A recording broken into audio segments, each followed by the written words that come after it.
Luka Žvižej, končno imam rokometaša na tem stolu. Dober dan, jaz prišel na trening, so rekli ven, ne.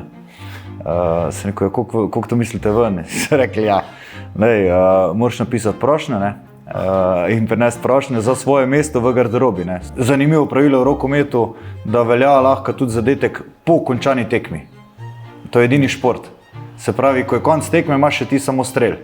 Edi je bil eden najboljših, če ne celo najboljše krilo v svojem času, ampak to govorimo dobi 10 let, ne. In res je bil neverjeten moč, hitrost, v glavnem vse, nič ga ni zaustavilo, niti poškodbe, ne. Potem se je zgodilo, da 9 mesecev res ni bilo plače in vem, da me je takrat enkrat mama vprašala, je rekla, a lahko kaj domov pošlješ, pa sem rekel, ja, razen lepih pozdravov, težke druge, ne. Na koncu prišel do Barcelone, prišel tudi do naslova evropskega prvaka, ne. Bil prvi Slovenec, ki je podpisal za Barcelono. Perke je bil, bom rekel, moj mentor takrat, mi smo ga gledali kot boga, ne. Potem smo bila skupaj v Celju v različnih obdobjih. In na koncu splet okoliščin tudi v Barceloni, kjer mi je zelo veliko pomagal, ne. Če sem jaz njemu bil idol na začetku, je on bil meni v enem obdobju kariere idol in tu je bila res, bom rekel, sem tudi jaz od njega črpal stvari in smo skupaj en drugemu pomagali. Kakšen oče je Luka? Je strog oče ali znajo otroci pritisniti na prave gumbke in te zmehčajo?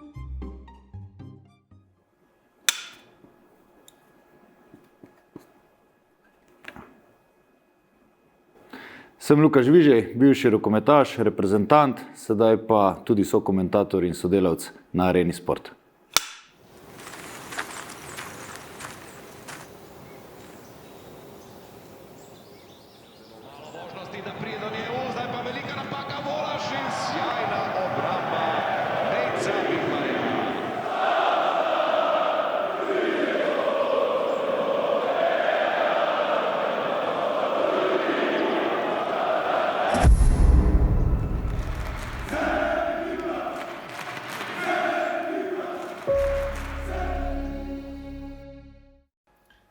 Luka Žvižej, končno imam rokometaša na tem stolu. Dolgo sem si želel dobiti rokometaša in mislim, da je pravi moment, dobil sem tebe na stol. Drugi si na večni lestvici strelcev za slovensko reprezentanco.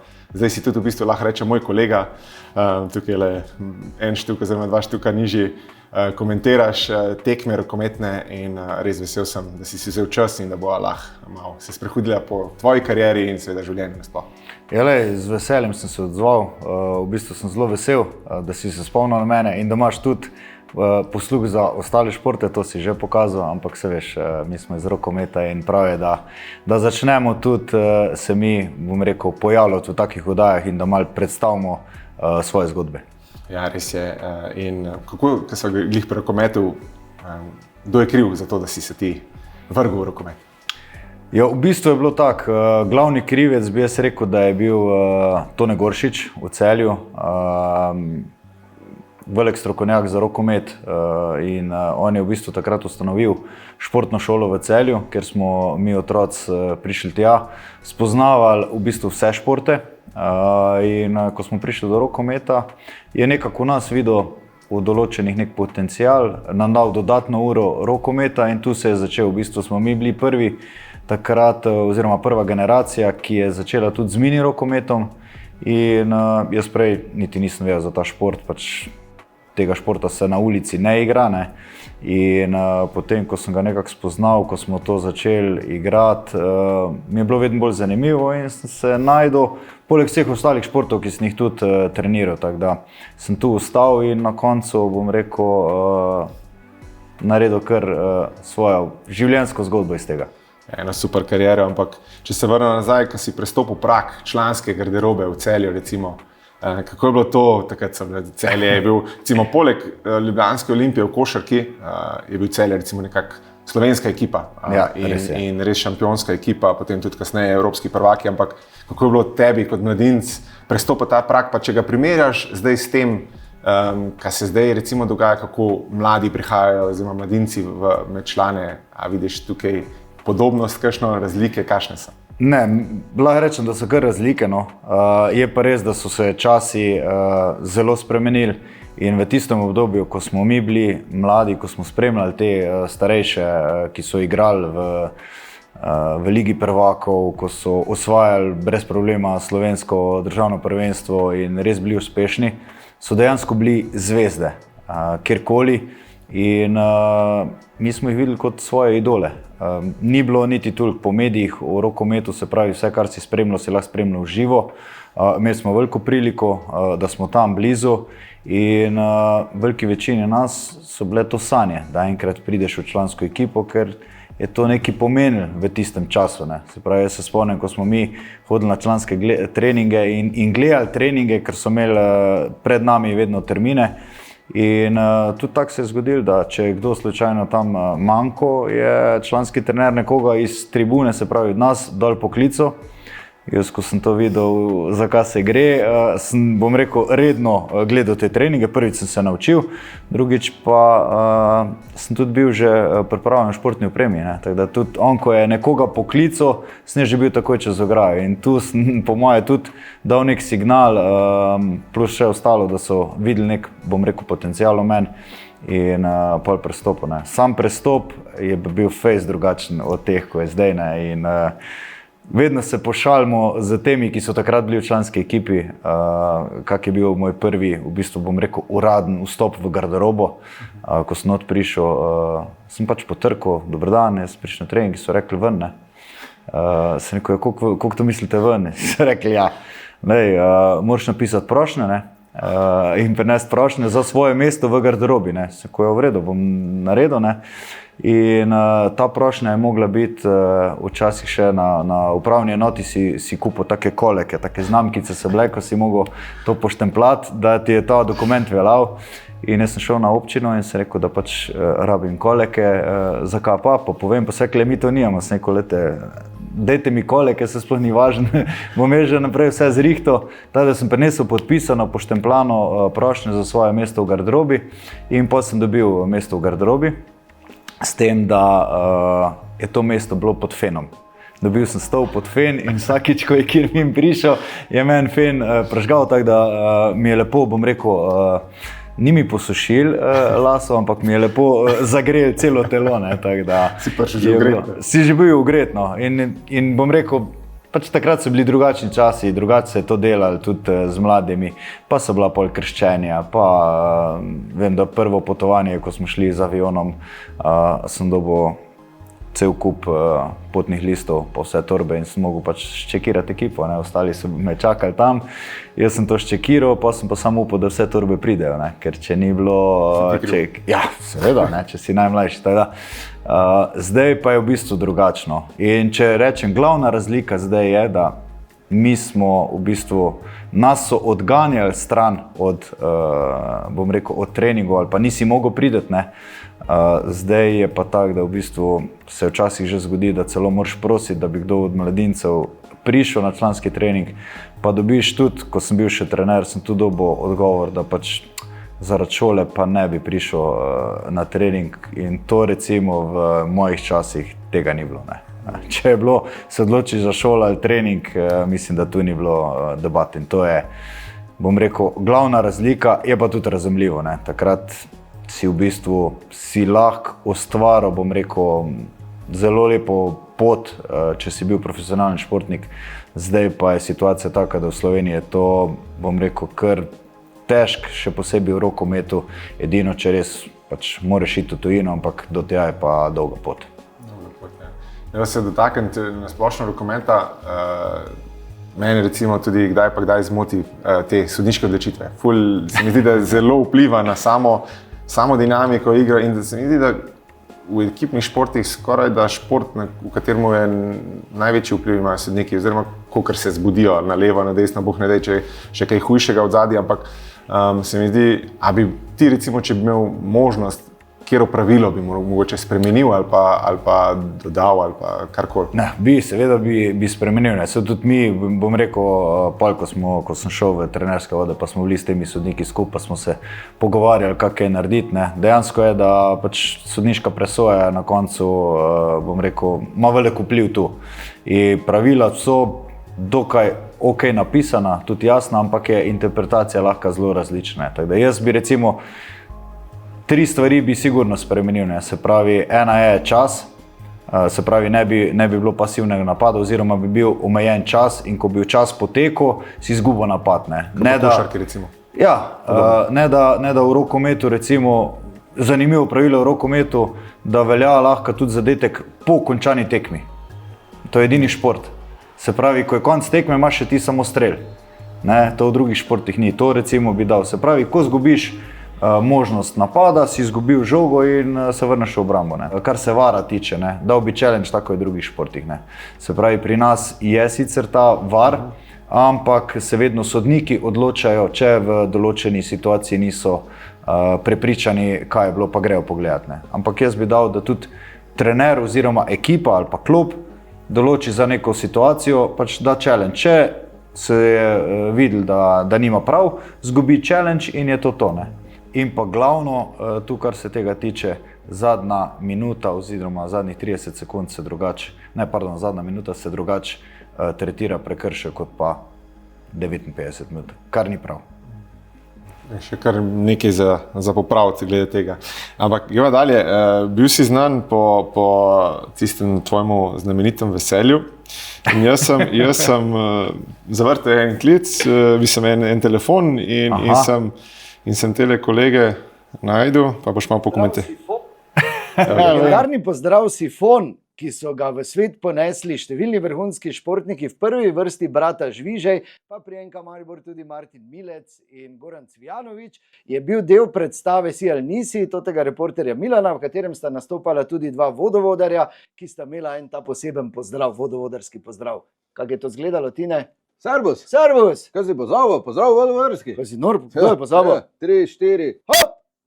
Ker to je v bistvu koleno pri sifonu. Ja, res je. Kako je prišlo do tega? Bila sta s bratom kar privrženca tega reporterja Milana? Res je. Mislim, še zdaj sva, bom rekel, in takrat, ko so oni dali v bistvu prva 2 CD-ja ven, smo mi te CD-je, sploh ne vem, kje smo jih dobili. Mislim, da celo od Sebastiana Gobca, od mojega bivšega sošolca. Takrat smo se malo več družili v Celu in smo v bistvu znala vse te reporterje Milane na pamet. In potem smo zvedeli, kdo je, pa na katerem radiju so in kako to. In jaz imel veliko željo, da bi njih spoznal. In zgodila se je splet okoliščin, da smo mi kot ekipa Celja šli na tekmo v Maribor. Gleda takrat, mislim, da je bila, zdaj pa ne vem, točno je bila Liga prvakov ali je bila neka evropska tekma. In je Vedlin, pač ker je bil radijski novinar, tam okrog hodil in jaz ga vidim in mu pomaham v dobri veri, da se midva spoznava, da ga jaz spoznam. On je pa v bistvu hotel intervju od mene. Ne? In pa sem jaz rekel, da ok, bom dal intervju, če mi obljubi, da spoznam še Tinčka pa Šalca. Okay. In to se je potem zgodil, da skrajšam, v glavnem je bila to in ker brat je bil v tujini, tega ni mogel, oziroma jih ni mogel spoznati. In sem jaz pol organiziral, da smo ga enkrat na skrivaj presenetili z ekipo reporterja Milana, da jih spoznamo. Ne? In to je bilo smeha, mislim, da 2-3 ure, mislim, trebušne so nas bolele, v glavnem res je bilo dobro. In mi smo šli na svetovno prvenstvo v Španijo. Ekipa bi takrat mogla prijeti na ene tekme, mislim, da rednega dela. Zboleli so in pa sem se rekel, zdaj pa tak, ne, če vas pa ni, potem pa jaz za vsak gol, ko ga dam, pokažem sifon. In pa je iz tega nastal ta sifon in še celo v oddaji je bilo enkrat, oziroma v reporterju Milana je bilo to enkrat omenjeno in je pa ta sifon, bom rekel, ostal do konca in vsakeč, ko so oni prišli, smo si mi pošiljali sifone. Ne, tako da. Legendarno. Zdaj se pa dotaknila še ene stvari v Celju. Ko si šel potem iz Celja, je bil tvoj soigralec na poziciji Edi Kokšarov. Pred kratkim nas je nažalost zapustil, tragično, res, ko sem to slišal, je bilo res šok, verjetno za tebe še toliko večji. Povej mi, kakšni so spomini nanj, predstavi nam ga malo za nekatere, ki ga morda niso takrat gledali, pa so mogoče malce mlajši. Jaz se ga spomnim, verjetno najboljši krilo svoj čas na svetu, ampak kako se ga ti spomniš? Ne, mislim, to, kar se je zgodilo, je bilo res, bom rekel, za vse nas en velik šok. Edi je bil eden najboljših, če ne celo najboljše krilo v svojem času, ampak to govorimo dobi 10 let. Ne. In res je bil neverjeten moč, hitrost, v glavnem vse, nič ga ni zaustavilo, niti poškodbe, ne, in je res bil, veliko si se lahko od njega naučil, je pa res, da je on bil na moji poziciji in v tistem času je bil tudi eden od razlogov, da sem se odločil za pot v drugi klub oziroma v tujino, zato ker pač enostavno nisem dobil priložnosti, kar je bilo zelo težko. Zdaj razumem, takrat tega mogoče nisem tako razumel, ne? In res to je neverjetno. Recimo po višini smo midva tu, ampak po moči je pa bil to, če nisi bil pripravljen, kot je blok postavil, ko si se v njega zaletel, to je res, ko bi se zaletel en betonski steber, res je bil neverjeten in nezaustavljiv, nepopustljiv.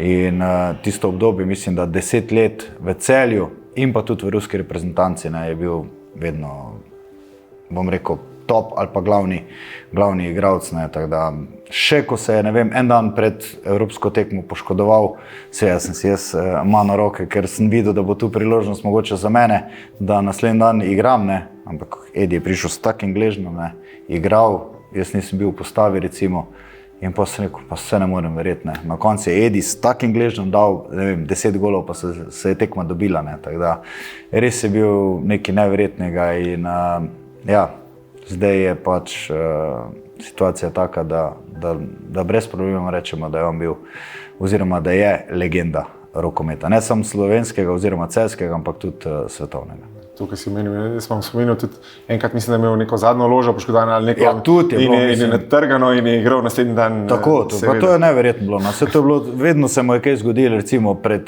trening, pred tekmo, ne, in valjda jaz kot mlajši, kot drugi na tej poziciji vidiš tu priložnost in da skočiš, ne, ampak on je s tisto trgano mišico, natrgano, karkoli je že bilo, no, ne prišel in spet je bil najboljši in se to ne bo, ni to mene zadovoljilo, bom rekel, tisto uspeh ekipe, ampak jaz sem želel napredovati, jaz sem želel imeti minute oziroma sekunde, narediti nekaj, ne, se pravi, si izboriti priložnost, ne, vse pa čez 10 let, ko sem jaz nazaj prišel, bom rekel, je on že mal pojenil, pa sem jaz bil, bom rekel, v tistih najboljših časih igralskih, pa se je stvar zamenjala, pa sem jaz igral, pa je recimo on spremljal sklopi, ampak je tudi bilo tako, da midva smo to zadnjo leto v Celju na pripravah, ko smo jih imeli, smo bila celo cimra, smo se o teh stvareh pogovarjala in seveda, moraš dati nekaj vode, mora preteči, da ti predelaš vse te stvari in potem smo v bistvu na koncu, bom rekel, zelo super tudi sodelovala in ko je celo bila opcija, da bo on po svoji igralski karieri trener v Celju, me je tudi takrat poklical, smo se dobila in je tudi rekel, da si pač mene želi kot prvega na tem mestu v svoji ekipi, tako da bom rekel, na koncu tisto najino druženje ali pa najino sodelovanje je bilo tako, kot mora biti. Ja, slava mu, res je žal, da ga ni več med nami. Gremo naprej, ti si potem odšel, ravno zaradi tega, po tisti želji po igranju v Španijo, ampak tvoja zgodba tistih 14 dni, to, ko sem malo preposlušal, je nora, ja, daj me hitro ja, to je bilo tako, v bistvu jaz sem imel zelo veliko željo, da grem pač v tujino in da se preizkusim. Moj idol je Patrik Čavar, ne, in on, ko je on igral za Barco, je meni bilo samo, da enkrat pridem v Barco, da si dam vsaj majico gor, da stopim na parket, se sam zaderem, da vidim, kako odmeva v Palau Blaugrani in to je bilo to, ne. In jaz sem tu ustrajal, v glavnem pač stvari so se tako odvijale, da sem mogel iti na koncu in da sem šel v bistvu s trebuhom za kruhom za eno torbo v tujino, kjer v bistvu, kamor sem jaz prišel, se pravi v Eldo, niti niso vedeli, kdo sem, kaj sem, ne nič, ne. Že to mi je bilo malo čudno, jaz sem takrat igral Ligo prvakov, bil v članski reprezentanci na svetovnem prvenstvu dvakrat v Celju, ne, ampak niso vedeli, koliko je vredo. Ne. In sem pol iz 3. lige, ki so mi pomagali iti na probo, bom rekel, v 2. ligo, ker nisem mogel se registrirati, ker še takrat nismo bili v EU-ju in je bil so tujci, sem bil v bistvu višek. In sem pa rekel, ja nič, pa pustimo, pa bom jaz tam v tisti 3. ligi, pa se bom že znašel. V bistvu sem bil na meji zelo tak, da resno zaključim z rokometom in pač si najdem nekaj, kjer bom lahko naprej pelil svojo pot. In sem rekel, nič, lepo se vi imejte, sem rekel, še zdaj prijem na kak trening, so rekli, ja, ker prid. In jaz prijem naslednji dan na trening in mi ta en igralec tam reče, poškodovalo se je levo krilo v Santanderju, Ramos si je poškodoval, iščejo igralca. Se pravi, lahko pokličeš gor, da vidimo kako to. Ja, lahko pokličemo.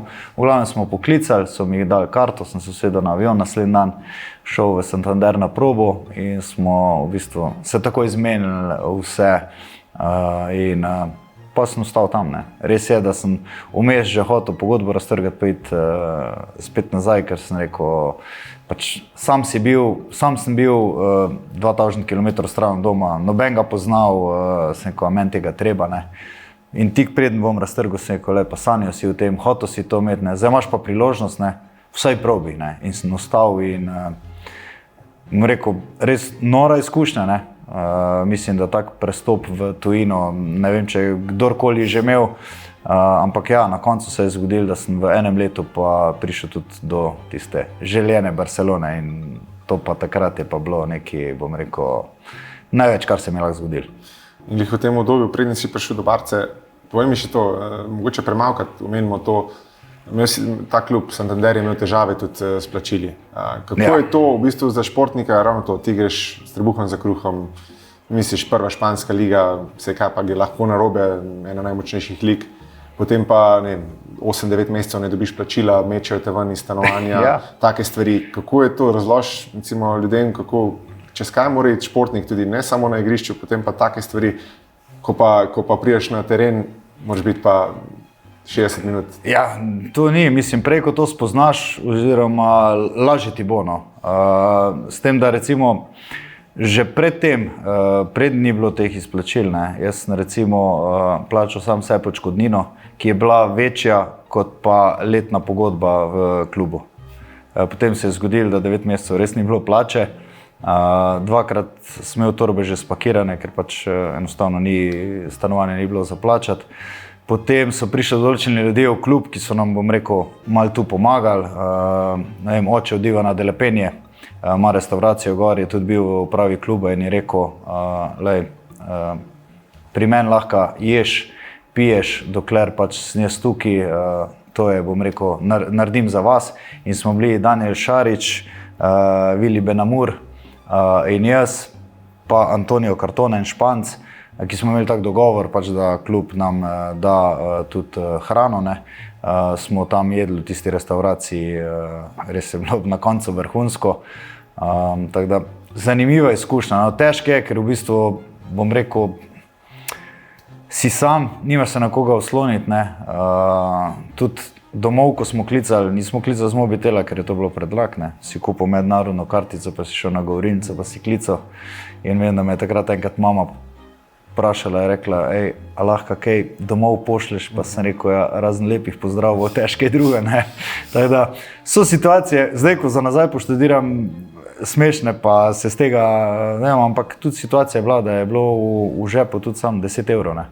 In da si taksi zaostavil na 5 evrov, da si še imel pač za eno pijačo, ko smo šli zvečer ven, večerjo smo dobivali od prijateljev, bom rekel, na črtico, tam in na koncu, ko smo mi dobili ta denar, pa to smo seveda, bom rekel, vrnili, ampak če ne bi bilo takih ljudi takrat okrog, vprašanje, kaj bi se zgodilo. No. Verjetno bi prišli do situacije, ko bi pač enostavno dvignil roke, vzel stvari, pa šel domov, oziroma si pač najdel neko drugo pot, ampak nekako me je držal tisto, da pač sem ustrajal do konca. Takrat sem tudi spoznal tega menedžerja, ki je bil takrat najjačji tudi na svetu, David Caballero, ki me je pol tudi v Barcelono upeljal.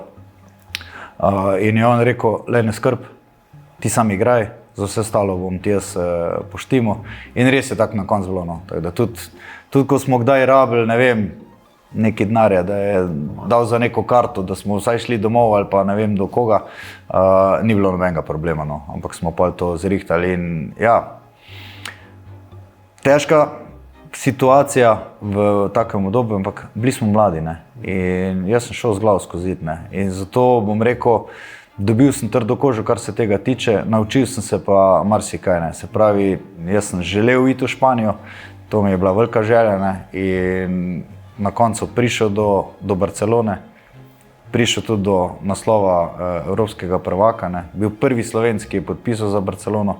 Stvari, ki v bistvu jih imam, ne, shranjene, ki so pri meni, ki jih mi pa noben ne more vzeti. Ja, ravno to.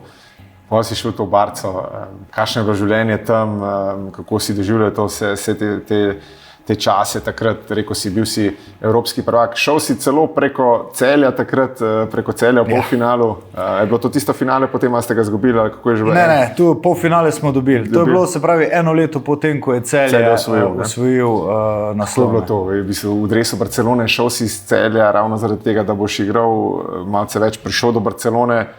Je bilo tisto malce...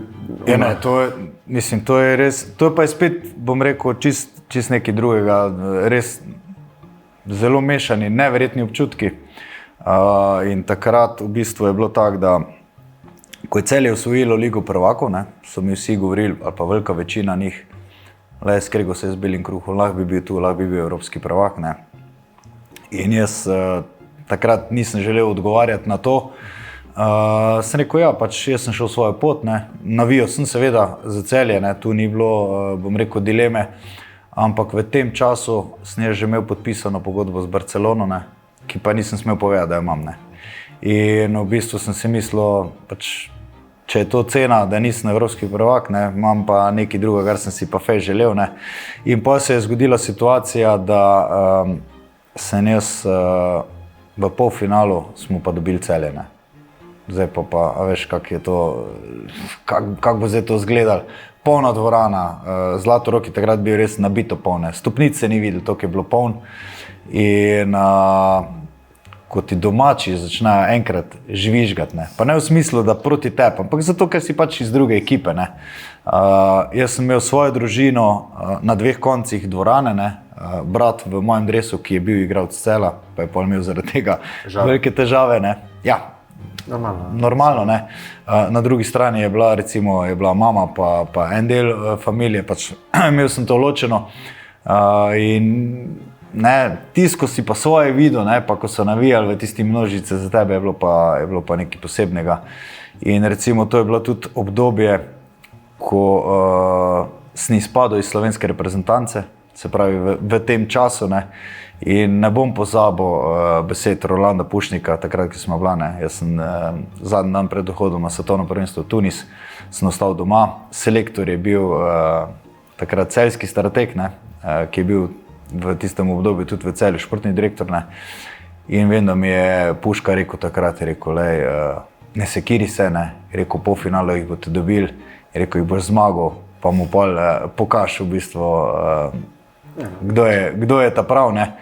In na koncu se je tudi to zgodilo, ne. In tisto, se pravi, mi smo v Celju izgubili, zdaj točno na rezultat se ne spomnim.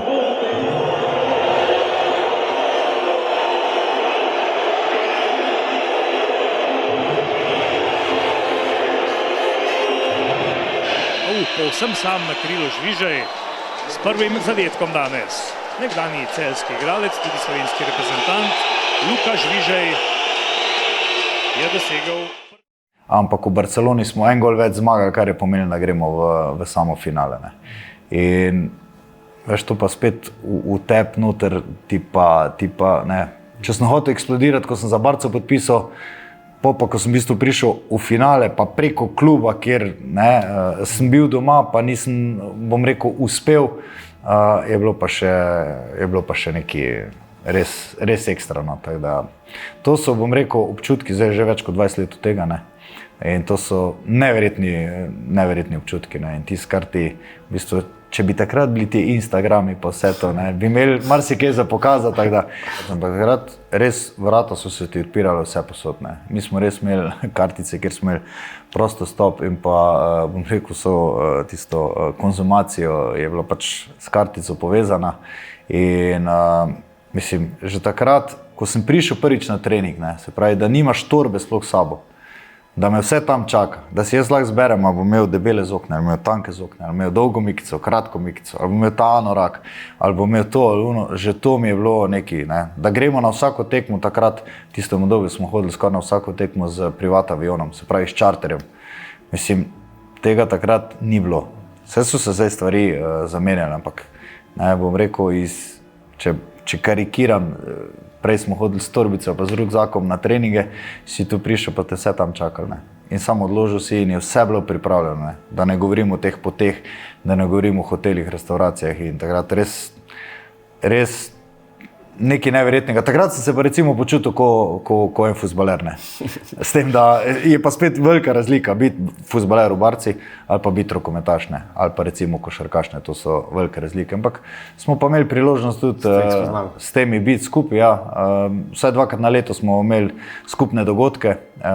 Eno je bila ta skupna večerja, novoletna oziroma božična, potem pa tudi, ko smo šli po bolnicah vsi skupaj z vseh teh športov v Barceloni podarjati otrokom različna darila, ne, tako da sem bil v družbi vseh teh, oziroma spoznal tudi vse, z nekaterimi, malo večkrat se podružil z nekaterimi, manj, ampak ja.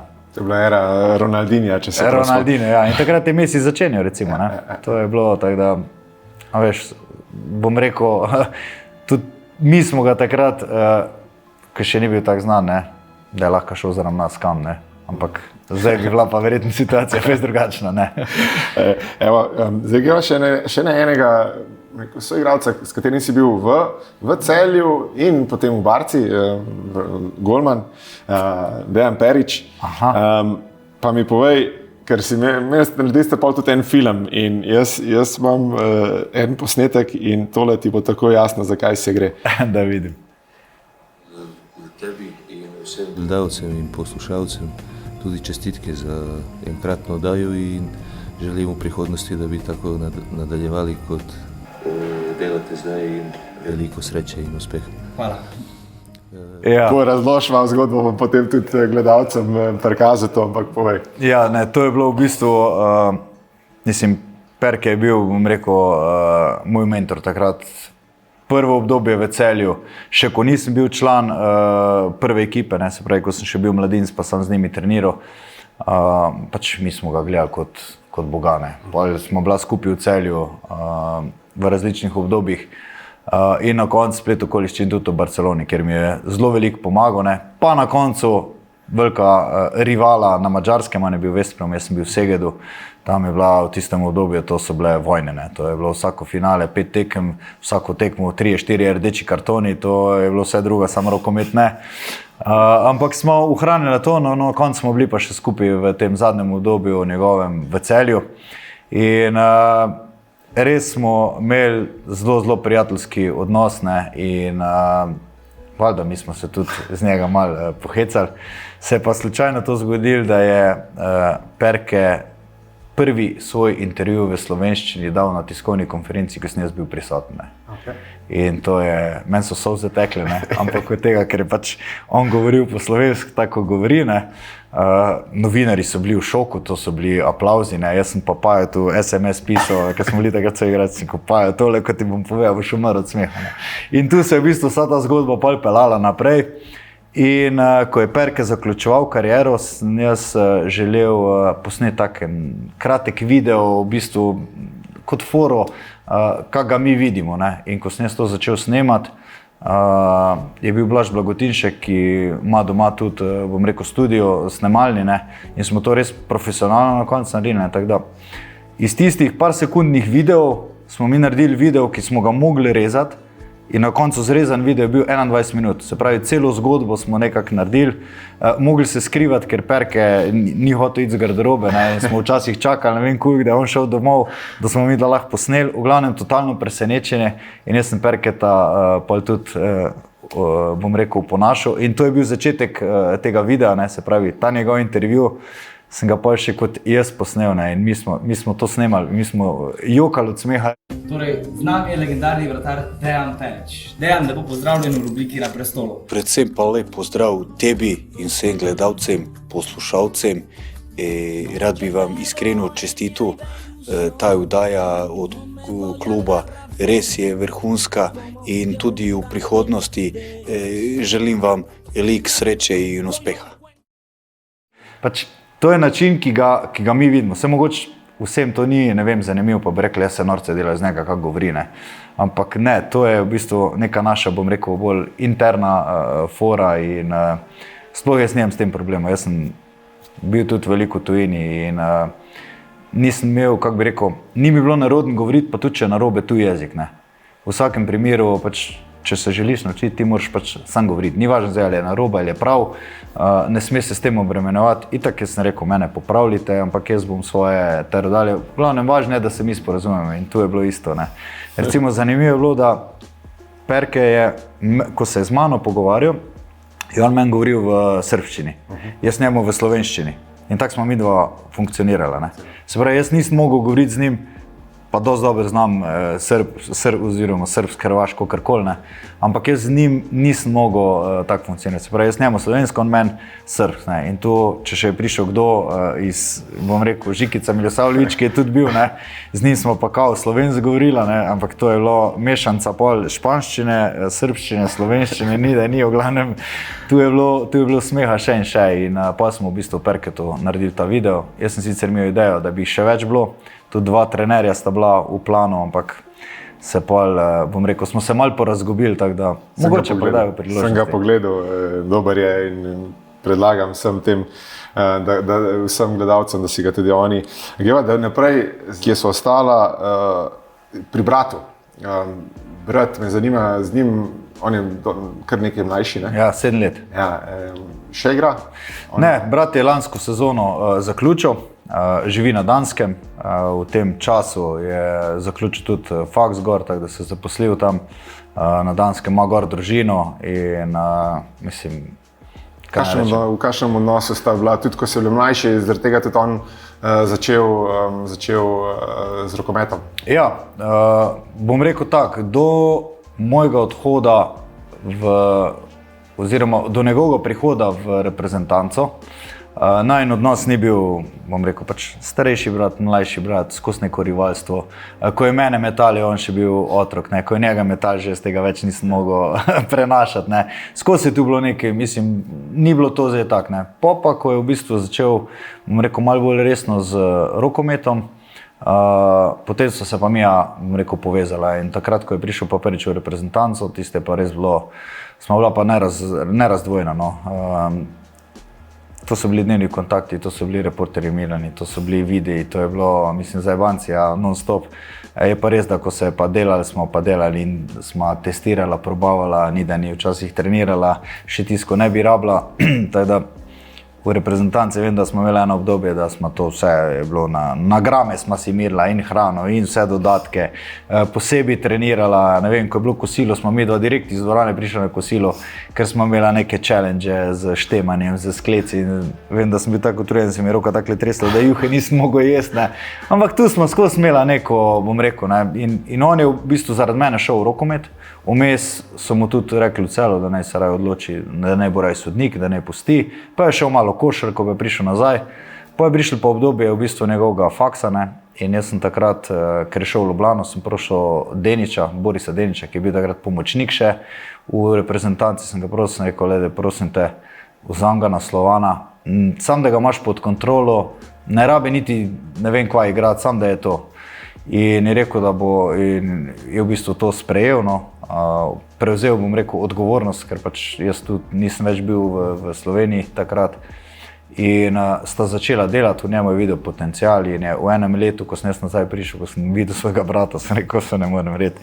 Prej bil takle, ne, suh, dolge noge, prevelike, vse posod se je zapletel, pa kar naenkrat so bile mišice, pa je začel igrati, pa delati, ne, in je pol v bistvu skozi ta trening izkoristil, bom rekel, svoj talent in prišel tudi v reprezentanco in ostale evropske klube in konec koncev na Danskem igral kar nekaj let in si ustvaril tam status, tako da, mislim, kapa dol za vse, v bistvu, kar je naredil, tako da, če sem jaz njemu bil idol na začetku, je on bil meni v enem obdobju kariere idol in tu je bila res, bom rekel, sem tudi jaz od njega črpal stvari in smo skup en drugemu pomagali. Tako da vsak prestop, ki je bil, smo se prvo midva zmenila, kak se bo zgodil, pa smo ga pol uredila, tako da res neverjetno. Vzajemno neko spoštovanje. Ja. Kje bo naprej greva proti koncu tvoje kariere? Pri koncu kariere, pri tebi se je zgodilo skoraj večkrat, ne? Bila je tista nesrečna poškodba, edina tvoja resna s tvojo tetivo, pa si hodil takrat, že nisi vedel, ali bo to ali je konc, pa potem naprej, potem že v Mariboru, ko si že delal z tisto rokometno šolo, na koncu je prišla tista ponudba Bundeslige in se ti je ponovno neka želja. Kako si sprejel, si bil pripravljen na ta konec kariere? V bistvu, jaz sem zadnje leta v Celju, sem pač, ali pa smo stremeli k temu, da bi ostal v klubu, ne. Pa vmes so se stvari spremenile, nekako nismo našli skupnega jezika, mislim, zataknejo se, vemo, kje pri financah, ne. Klub pač ni bil takrat v stanju, da bi vse to pokril. Nismo si mogli prijeti nasprot, pač smo se razšli, bom rekel, in sem šel pa svojo pot, sem rekel Maribor, kjer sem pa jaz že počas vedel, da prihajam koncu in da še odigram kako leto, nadaljujem z, bom rekel, rokometno šolo. Tu smo se z Mariborom našli, naredili, s tem, da so oni v bistvu ustrajali, da ne imam klauzulo, če dobim kakšno ponudbo, da se pač ta klauzula plača in da sem jaz prosti igralec, sem si rekel. Jaz ne bi, hišo smo si doma naredili, družina, mali otroci, sem rekel, res nimam potrebe po tujini. Sem rekel, dajmo to, pa so ustrajali, pa sem rekel, vredo, pa naj bo noter, ne. In čez 2 meseca res dobim klic iz Bundeslige, če bi še jaz prišel odigrati gor. Sem rekel, ja ne vem, ne, sem rekel, jaz imam že vse tu splaniran, ne vem, kako bo to zdaj, sem rekel, dajte, vi preverite še enkrat, pa jaz preverim, pa se slišimo, no, in pa smo se v bistvu zelo hitro zmenili tudi v Mariboru. Bom rekel, so bili veseli zato, ker sem pač dobil priložnost in na koncu sem vzel to ponudbo iz Bundeslige, bom rekel, kot eno nagrado za mojo kariero, da zaključim z aktivnim igranjem rokometa, bom rekel, v najmočnejši ligi na svetu, ne, Bundesligi. In mislim, da smo vse v parih dneh rešili, spakirali stvari in se odpravili v Nemčijo in tam sem pa zaključil svojo aktivno kariero, pa se potem recimo vrnil v Celje v vlogi pomočnika trenerja, pa pol mlajši selekciji in tako naprej. Ko sem malo prebiral te stvari, želel si ostati v rokometu v takšni obliki kot trener, potem si bil tudi pomočnik Zormanu v reprezentanci. Kje je bil pol ta klik, da si zdaj pristal v čist drugem poklicu in da je nekako ta, sicer ostajaš v stiku z rokometom, ravno zaradi naše hiše, prideš komentirati rokomet, ampak kje je bilo tisto, da te je v bistvu nekako ne minilo, ampak da si se odločil za drugo pot? Ja, v bistvu tako je bilo, ne. Kar se tiče zdaj igralske kariere, jaz sem vedel, da po koncu te kariere bo pač treba še nekje biti, nekje delati, ne, ker se greš v ti dejansko v to rokometno penzijo, ampak ne, vemo, da smo še imamo eno obdobje življenja pred sabo. Ne. Najlažji preskok je v bistvu, da nadaljuješ v tem športu v obliki trenerja ali kakega drugega sodelavca. Tu sem se videl, tu sem, bom rekel, vztrajen čas, pa sem jaz videl počas, da meni to ni več to, da pač bi šel nekaj druga. In recimo Beno Lapajne je meni skozi govoril, pejti, ti si za marketing, ti boš to, tebi je to pisano na kožo. Jaz sem se vedno tega otepal, ne. Jaz sem vedno govoril, Beno, pa jaz to ne vem, mislim, pa ni to za mene, ne vidim se jaz tu, jaz se vidim pač, a veš, videl sem se samo v rokometu, ne, dejansko v drugih stvareh se nisem videl. In pol je v bistvu prišlo tako daleč, da sem jaz rekel, dajmo mi poiskati nekaj druga, mogoče še ostanem tu, ampak v kakšni drugi obliki. Trenerstvo me ni zanimalo, bom rekel, zakaj ne, zato ker če hočeš biti profesionalni trener, je v Sloveniji zelo težko delati, pač zaradi financ in vsega tega. če bi želel, ponovno bi mogel iti v tujino, tu pa vemo, da ni lahko pride, še posebej ne v rokometu kot trener, in sem videl priložnosti v drugih stvareh. No. Pa se je pa zgodila slučajno, bom rekel, čist slučajno. Jaz sem že bil na določenih razgovorih za neke nove službe, pač v tej smeri. Po olimpijadi takrat smo pa z Zutom bila na Radio 1 na intervjuju in po zaključenem intervjuju smo sedeli na kavici. Kaj pa zdaj, nova zgodba. Vedeli smo takrat, da Zut prevzema Slovana. So mene vprašali, kaj pa ti sem, ko jaz pa službo iščem, ne? Kaj pa bi, ja ne vem, neki bi vezi marketinga, to me zanima, ne? Pač jaz sem takrat v bistvu marketing videl zelo široko, pač nisem niti vedel, zakaj točno se gre v marketingu. No in direktorica marketinga je bila glih v tistem momentu tam in mi pademo v malo debato, malo pogovor se razvije in bomo mi v stiku, mogoče pa najdemo kakšno opcijo tudi za tebe. Ne. Sem rekel, jaz sem se tega že veliko naposlušal od vseh drugih, sem rekel, ampak ja, ok, v redu. Ne. Naslednji dan je sledil klic, bi se pridružil naši ekipi, sem rekel, zakaj pa ne, da probam, da sploh vidim. In evo, prišel tja, bom rekel, stopil v te neke druge čevlje, kjer sem se najdel, kjer v bistvu uživam v tem, kar delam, plus da sem, bom rekel, na ta način tudi lahko več tu prisoten, kar mi je super, kot sokomentator, pa strokovni komentator, ne. In peljem zdaj to neko zgodbo, bom rekel, malo drugačno in uživam v tem, no. Plus da so, bom rekel, večina vikendov prostih. Ravno to sem odprašal. Kaj je v bistvu tista prednost tega, pogrešaš kaj rokomet, v kakšni obliki in kaj najbolj ceniš v tem poklicu, kaj zdaj počneš? V bistvu cenim to, da je zelo veliko, bom rekel, od mene odvisen in da imam možnost, da sem v krogu ljudi, da spoznavam nove ljudi, da z njimi delam. Potem bom pa tudi rekel nek normalen način življenja, ki ga prej kot športniki nismo bili vajeni. Ne. Vse druga je bilo kot normalno. Ne. In prvič, ko sem v bistvu začel s to novo službo, ne, mi je bilo zelo čudno, ker sem imel vikende fraj, ker sem imel določene popodneve fraj in v bistvu lahko sem svoj čas namenil tudi družini, ki ga prej nisem mogel. Ne. V bistvu zdaj stvari podrejam njim, prej so se pa oni mogli podrejati meni. Tako da rokometa kot rokometa dejansko ne pogrešam. Tisto, kar ga rabim, ga dobim tukaj. Se pa lahko ukvarjam z drugimi športi, ki se prej nisem mogel, recimo. In takoj, ko sem prenehal z aktivnim igranjem, sem šel na led, hokej na ledu, to mi je top šport in zdaj ga že kar 6-7 let aktivno igram. In poleg ostalih tenis, kolo in te zadeve, tako da bom rekel, si tisto, kar mi manjka od športa, nadomestim z drugimi športi. Seveda, vse ima svoje prednosti, slabosti, ampak ja, neko normalno življenje ali pa normalen timing, ki ga lahko zdaj koristim, je pa vrhunsko. Ne. Pa te moram povabiti naslednjo sezono, tlele v Ljubljano na hokej. Ni problema. Pogledati. Jaz obožujem hokej, predvsem gledam ga rad in bo šel na kakšno tekmo. Ne, jaz sem tudi videl, da si ti se tudi sprobal kot golman, ne? Enkrat sem bil, ja.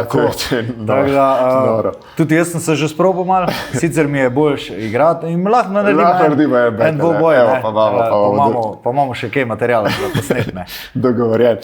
Daj mi sam še tole povej, kaj pa družina, kako je gledala na to tvojo kariero, potovali so verjetno s teboj, pa tudi to me zanima, kakšen oče je Luka, je strog oče ali znajo otroci pritisniti na prave gumbke in te zmehčajo in dosežejo tisto, kar si želijo? Mislim, če kar začnemo od zadnje naprej, ne. Vedno so te gumbki tako, bom rekel, rdeči pa zeleni, ne, tako da znata pritisniti oba dva. Ne, tako da tudi hiter, bom rekel, mi deklic lahko dol vrže, se moram včasih malo bremzati. Ne vem, jaz upam, da sem ok, oče. Pač trudim se, ne, po najboljših močeh. V bistvu bi jih sam želel spraviti na prav pot, da jim predstavim, kaj vse jih čaka oziroma kje so neke nevarnosti, no, da jih bom rekel, obrnem tja, ker jaz mislim, da je ok. Kar se pa tiče družine, pa bom rekel, v zadnjem obdobju moje kariere ali pa ne vem, v drugi polovici moje kariere sem spoznal zdajšnjo ženo Daco, pa smo si ustvarili družino, tudi dom in brez njihove podpore oziroma prvo njene, pa potem vseh seveda ne bi mogel nadaljevati v taki obliki, kot sem. Tudi ta odhod, oziroma mi smo bili večinoma časa v Sloveniji, ta zadnji odhod je bil pa tudi pogoj, da grem, če gremo vsi. Se pravi, sam ne bi šel stran družine, ne. Zakaj ne? Zato, ker v bistvu prvi del družine sem večinoma bil v tujini sam. Biti sam med 4 stenami ni lahko, ne. Tudi recimo najhujše obdobja so, ko so kakšni prazniki, ne. Ko imaš premalo cajta, da bi šel domov do svojih, pa si nekako sam, vsi ostali so z družinami, ti si sam tam. In jaz sem sanjal, da bom imel enkrat družino, da bomo lahko tak, in ko sem do tega prišel, sem rekel, ne, ali vsi, ali pa pač ne grem nikamor, ne. Tako da zdaj nam je to uspel, tu smo in lepo furamo, bom rekel, to našo barčico.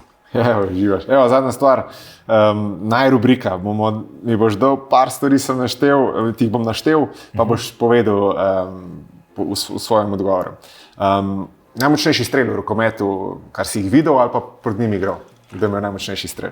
To je bil Miladin Kozlina, Diko. Takrat, mislim, tudi žoge so bile take zelo lahke, tako da žoga je takle letela, ne? In mislim, da je takrat je bilo prvič, da smo mi metali v bistvu proti tem metru, da so nas merili, ne? Jaz mislim, da je 138 na uro vrgo žogo. Jaz, da sem padel po tleh, da je bilo mogoče 112, 118 maksimalno, pa mislim, da 112. Da je pa na tekmi sonožno vrgo o Mejerju tokle nad glavo, ne, je bilo pa 118 na uro, ampak res, to je, da sem jaz v bistvu doživel to, ne si to, tako ti pravim, ne, žoga ni šla naravno, žoga je takle letela po zraku, ne, zdaj pa imaš tudi te brzine nenormalne, ne, tudi drugačna žoga, ampak ja, Diko je imel neverjetno bombo. Najboljši golman, vratar? Za mene je bil Dejan Perić. Največji tehničar ali pa čarovnik, recimo z žogo, kdo te je najbolj navdušil, tako da je bil največji magičar? Moj idol Patrik Čavar, takoj za njim pa Ivano Balić. Kaj pa najmočnejši pivot, s katerim si se srečal, ki ga nisi mogel premakniti, recimo, da je najmočnejši igralec? Teh je bilo kar nekaj, ampak dobro, še v tistem starejšem dobju je bil Urios, ki je bil sicer Kubanc, pa pol igral za špansko reprezentanco. On je bil en takih, da njega res nisi mogel predstaviti. No. V Sloveniji pa recimo tak, da je bil najmočnejši bil pa Nenad Stojaković. Ne. To je pa nadnaravna moč bila takrat, eno leto smo v Trebnjem skupaj igrali in ko sem jaz videl, da je na olimpijski štangi imel gor 60 kg, pa je to zdvignil takle z eno roko, pa dal nazaj, sem rekel, ko sem sam gledal, sem rekel, ne morem verjeti, kaj se zgodi, jaz sem probal vas, ne, da nam rekel, da mi je skoraj ušlo, ampak on je to lagano z eno roko dvignil, ne.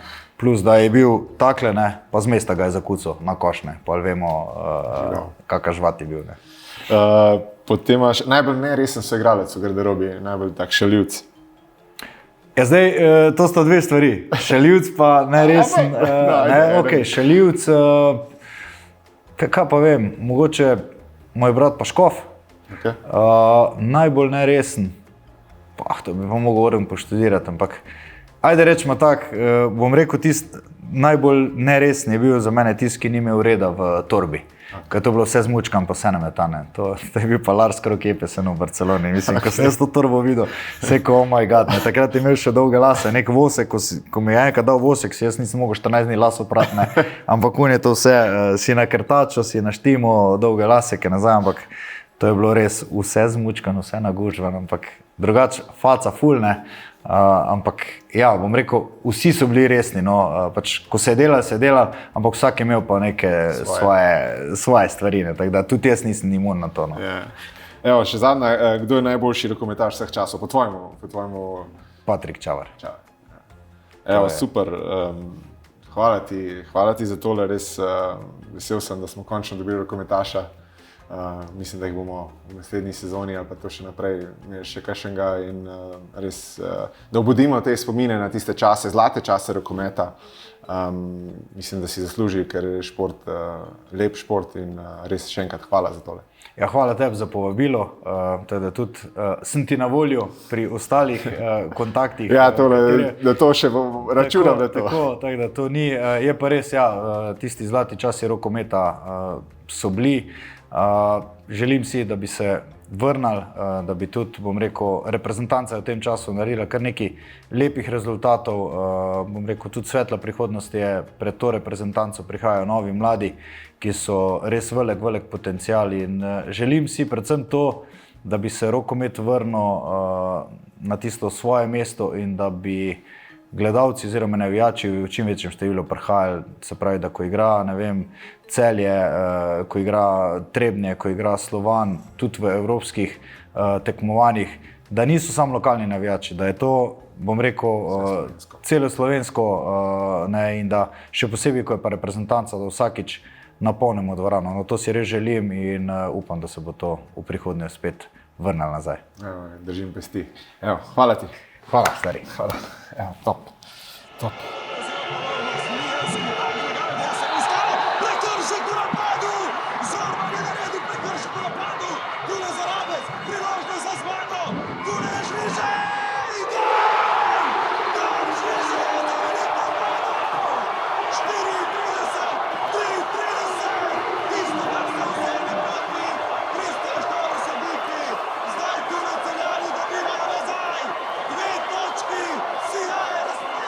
Marca,